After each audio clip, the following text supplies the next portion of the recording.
Excellency Ferdinand R. Marcos Jr.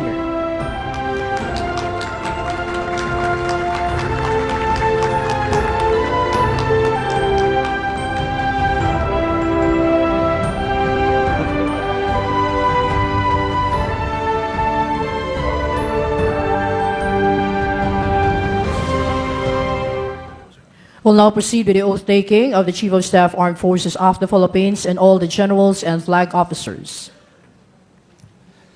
Will all those who are taking their oath, please raise your right hand and repeat after me. I, your name, having been promoted to the rank, your rank, do hereby solemnly swear that I will well and faithfully discharge, to the best of my ability, the duties of my present position, and of all others I may hereafter hold, under the Republic of the Philippines, that I will support and defend the Constitution of the Philippines, that I will bear true faith and allegiance to the same, that I will obey the laws, legal orders, and decrees promulgated by the duly constituted authorities of the Republic of the Philippines, and that I impose this obligation upon myself voluntarily, without mental reservation or purpose of evasion. So help me God. Congratulations. Yeah, very good. Thank you, Mr. President, and congratulations, everyone. May photo op po tayo ng isa.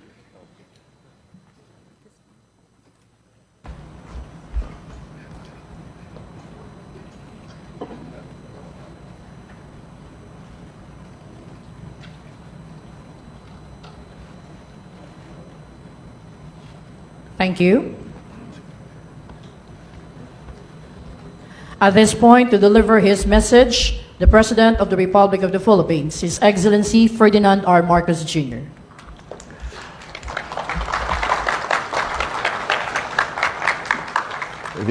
Allow me to greet some of the officials that are here. Please take your seats as you were.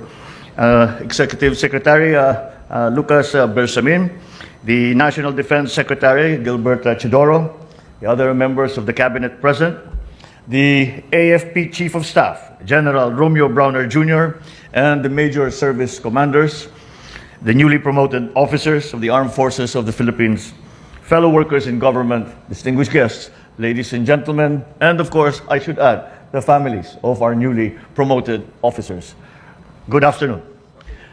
Allow me to extend, first of all, my warmest congratulations to all the newly promoted senior officers of the Armed Forces of the Philippines, including our AFP Chief of Staff, General Romy Browner.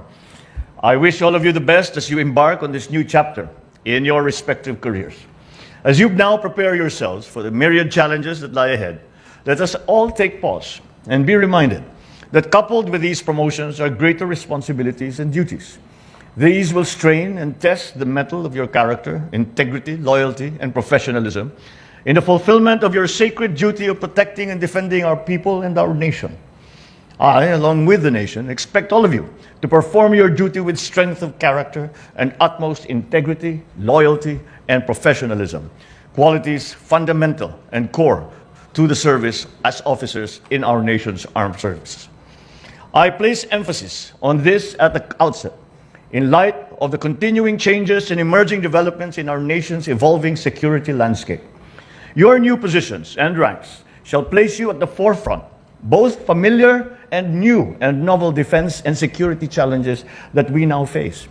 You must not only anticipate, but you must also be ready to adapt and respond to emerging national security and defense realities that exist in our country and in our region. While it is noteworthy that we see positive and encouraging developments in terms of our internal security situation, there remains much to be done. We must maintain our vigilance and guard against those actors, whatever nature or form they may take, who would threaten and jeopardize the peace we have striven and fought for all these many years. So I enjoin you to help ensure that the communities once beset by conflict are benefiting and continue to benefit from the gains of peace and our numerous development interventions. For the progress of our nation and the welfare of our people, are underpinned by the peace and the stability, the security of our communities. As the new leaders of our AFP, you are expected to help ensure that the armed forces will be more agile, flexible, and responsive to better address emerging issues confronting our nation. We must be ready. Our armed forces must be capable of securing and defending the archipelago from emerging threats. I urge you to further enhance joint planning and operations to ensure interoperability across all AFP units and platforms. Sustain and foster greater collaboration with other government agencies and civil society groups, harnessing their respective knowledge, specializations, and technical expertise in coming up with innovative, effective, efficient solutions to the challenges that stand in the way of achieving peace and unity. As I acknowledge your well-deserved promotions and patriotic service, I also express my gratitude on behalf of our people and the nation to your families and loved ones who have shared the burden of your service. I am grateful for their selflessness and sacrifice to support you in your career and the performance of your duty for the Philippines.